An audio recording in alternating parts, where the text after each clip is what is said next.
last previous classes, around 4 to 5 classes, what we tried to discuss it was about what is IR, its definition, few background of that, right? So there is scope, nature, importance, objectives and all we had discussed. Again, before that some prerequisite. Why I am repeating? Because after some break you had come know, so just I want to revise, right? So that we had discussed. Again, coming to the next concept, that is types of IR, industrial relationship. Though the word relationship is sounds to be one, no, so there we can find different types. We can name different types. So as you are seeing on the screen, no, so we have 3 different types of relationships or industrial relationships to be specific. They are, one is labor relations, so that is among the worker class people, then group relations, so what we maintain. So as I worker community between 2 different types of worker groups, no, different types of maybe with respect to their type of work, under which department or what category they are working, they belong, right? No, so maybe at the middle level, lower level, like that. So in the lower level itself, different sections they will be working, right? No, so like for procurement department few might be working for supply chain few, and in the production few, in the, again production there will be splits, right? No, where they will be in charge of different types of tasks. So looking at that, we'll be having different types of groups. So again, like foremen, then workmen, supervisors, technical persons, depending on their role. So the relationship what they maintain, maybe like superior and subordinate, right? No, so or the peers in the same level, no? So that like that group relations, and the third one is of course considering everyone as the workers, no, employee and employer relationship. So these are the broad categories we have under types, no, types of IR. So like this we can classify. And nature of IR we know. So what is the nature? It is concerned with the systems, rules, responsibilities, maybe the workers or the employees understand the system, better know the rules, regulations, legal provisions they have, and how the employees are responsible for the betterment of, for the growth and welfare of the employees or workers. No? So that we have to understand first. Then you can like extract or you can adjust to the system. So without having an information you cannot, right? No? So that is very important. So that is called as IR, where we try to understand the procedures used by unions and employers to determine the reward for effort. Reward for effort means effort of whom? The workers. No, so for there, no, some justice has to be given. It is not the commitment only for your work and for that we pay. So it is not the relationship only regarding this transaction, right? No, because you work and I pay, so that's it. No, we cannot say. Equally, as an employer, I am committed, I am responsible for your welfare, whatever. So you come across when you are a member of the system, no. So I am responsible. So that in that regard, the IR comes into picture. Otherwise, if you think just it is a transaction, then nothing to do with any policies, rules, regulations. We need not design, create any policy or what is the rules, regulations, legislations and all won't come into picture. By some legislation, like some how we are using traffic rules, what for it is meant. So it is for the welfare of the commuters. So to avoid accidents, to reduce that, so that safely everyone can commute. Right now, so like this, some objective will be there. So that will be considered here. Right now, so reward for the effort and other conditions of employment to protect the interests of the employer and their employers, and to regulate ways in which employers treat their employees. So now we consider, we accept, no, so that all will be there here. So that is nature of IR, where our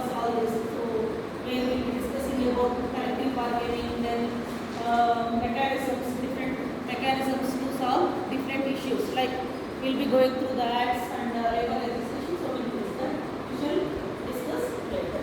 Right? The importance of fire, as we all know, it is considered as the moral dimension. So like how ethics as an individual, as a human being, no?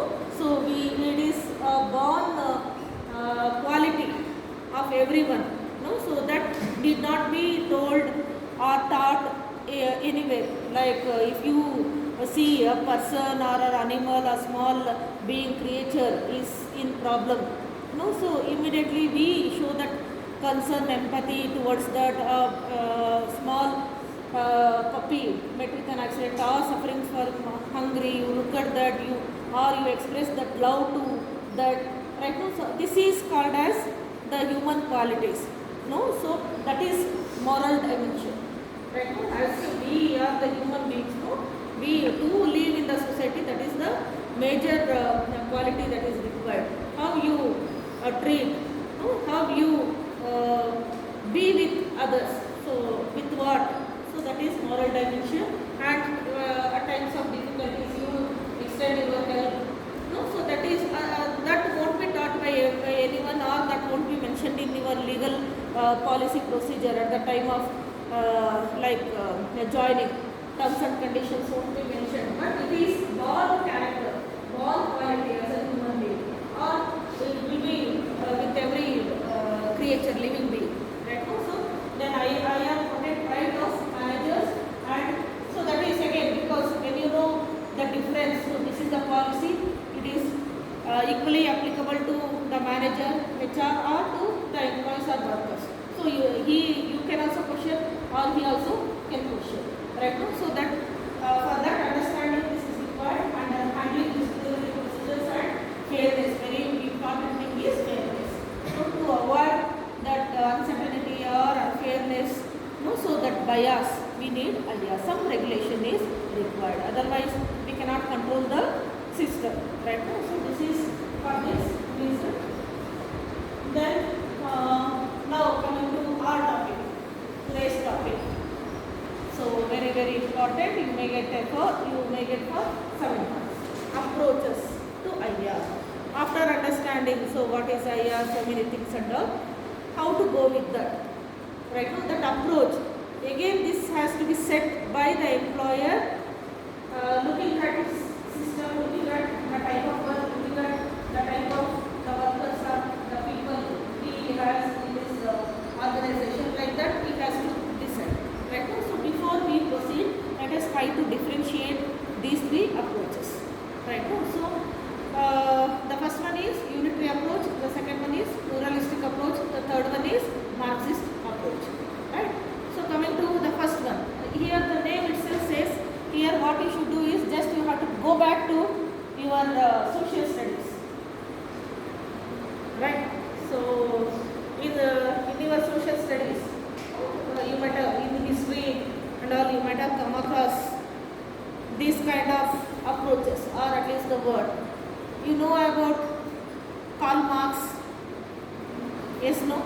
Then Hitler, yes, like that. The same kind of the personalities. Can you name a few other personalities of similar kind, similar nature? Hitler, Marx, Karl Marx, Hitler rule. Even today also we tell to someone's the controlling system as Hitler rules. No, so why? Because he is of that type, the dominant nature, where he want to, or Saddam Hussein, one who is killed, or in Korea, that leader, right now. So who is that Arab leader in Saudi, UAE? He shot dead now.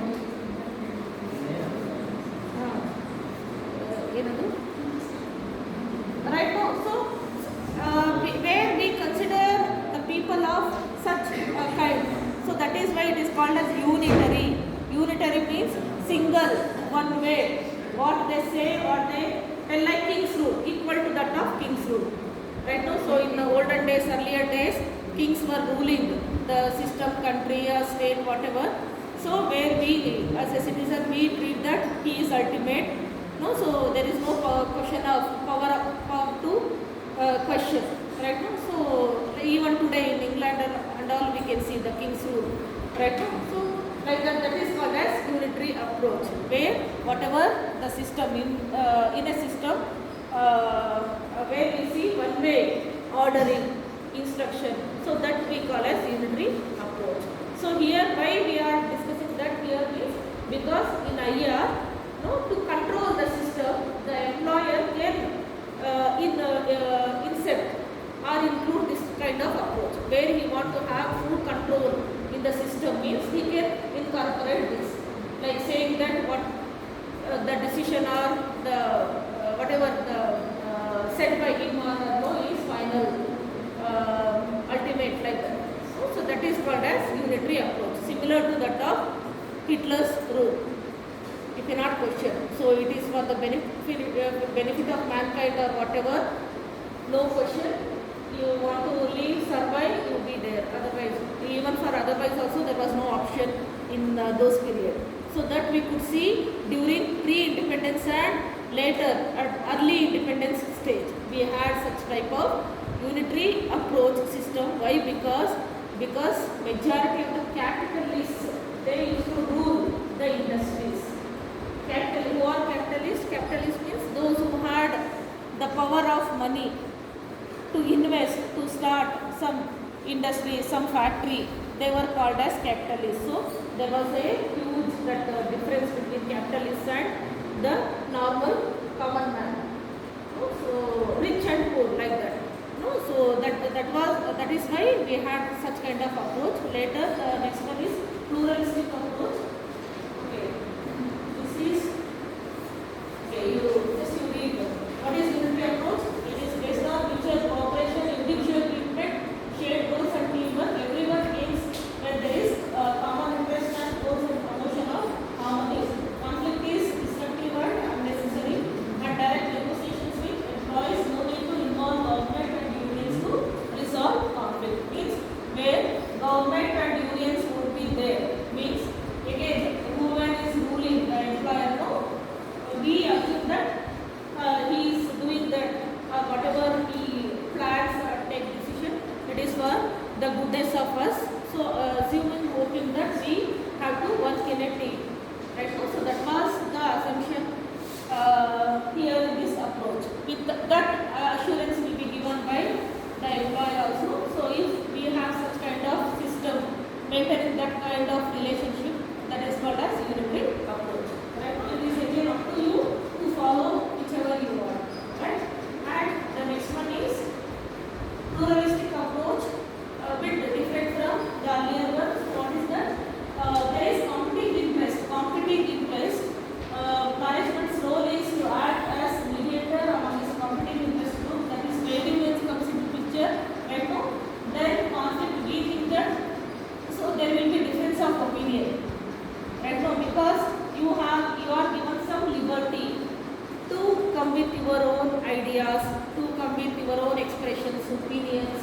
So that some sort of liberty, relaxation is given to you to express. So that is because of the trade unions, and that is why some difference of opinion will be there. And unions balance interest of employees and employers. So suppose if any dispute arises, the unions try to balance, negotiate, resolve the issues then and there itself. Then government sometimes if it cannot do, union cannot do, means it will be even taken to the government or court of law.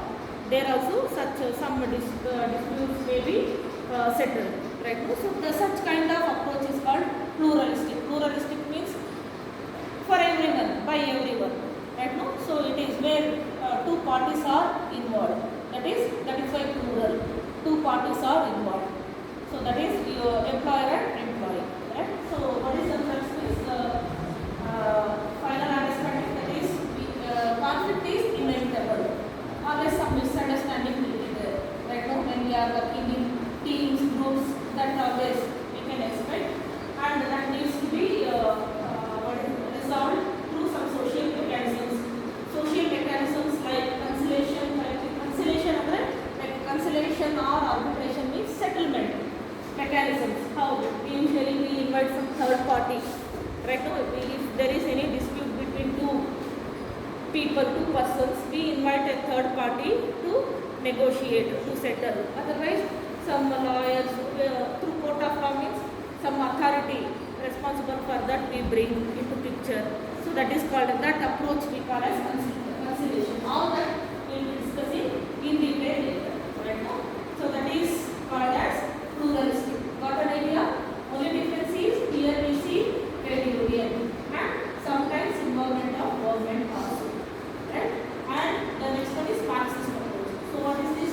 Here again we have seen Marxist.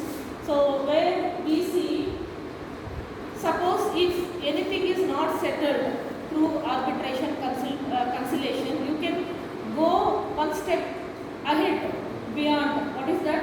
By going for strikes or lockout.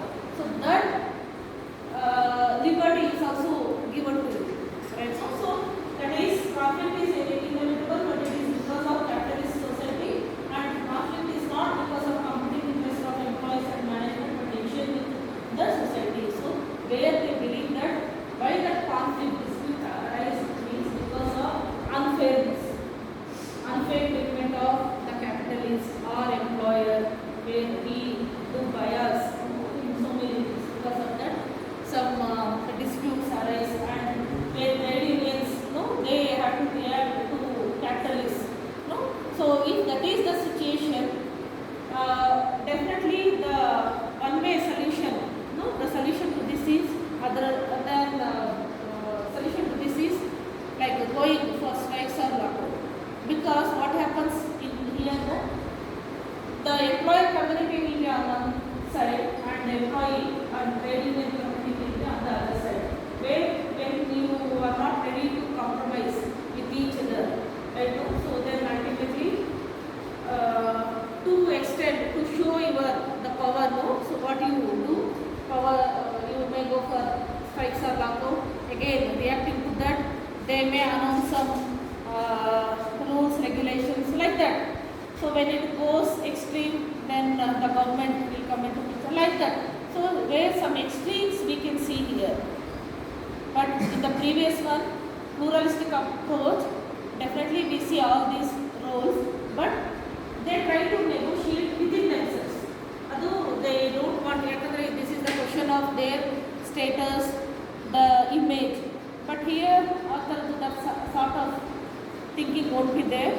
They are ready to go to any extent. So that is Marx. That is why the name Marxist approach. Karl Marx.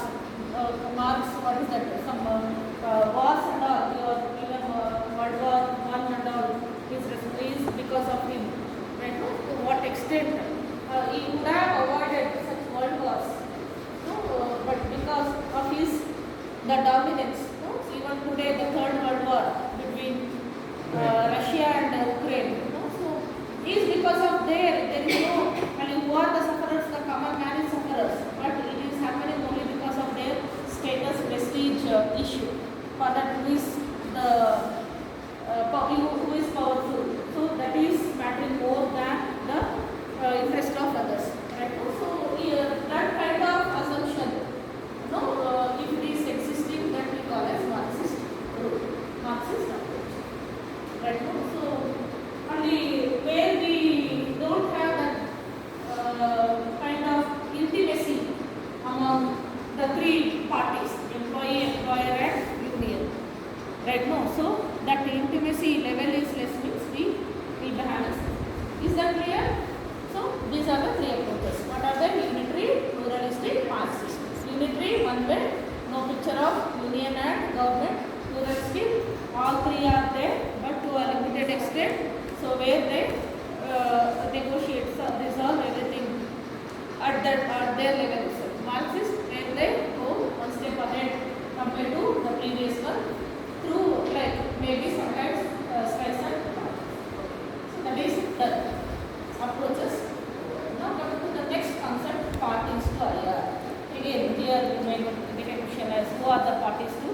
IR. Explain parties to IR. Parties means different people.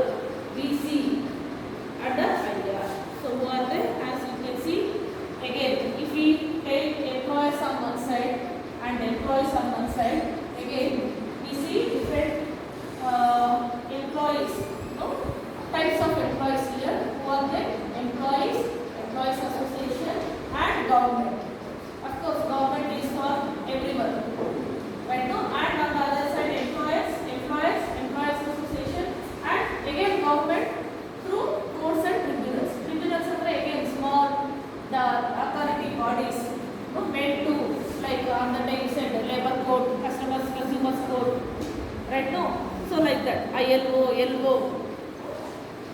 Is that clear? So that we call as IR, parties to IR.